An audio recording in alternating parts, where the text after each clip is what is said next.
ওস্তাদ আমি 2 দিন কাজে আসবো না। হ্যাঁ ওস্তাদ আমার 2 দিন ছুটি লাগবে। হ্যাঁ, কানে শোনেন না, আমার 2 দিন ছুটি লাগবে, কাজে আসতে পারবো না 2 দিন। কি বলিস? কিছু শুনি না তো, ঠিক মতো বল।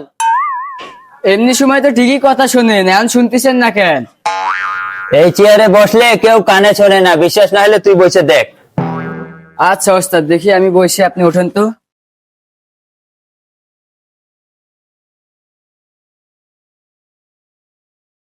হ্যাঁ বলেন। 2 দিন ছুটি কাটাবি, 2 সপ্তাহের বেতন কাটা। হ্যাঁ আর এর পরের মাস থেকে তোমারে কাজে নেওয়া হবে না। হ্যাঁ হ্যাঁ ওস্তাদ, ঠিকই তো কইছেন আপনি, এই চেয়ারে বসলে কিছুই শোনা যায় না ওস্তাদ, আমার ছুটি লাগবে না, আমি যাই কাজ করব।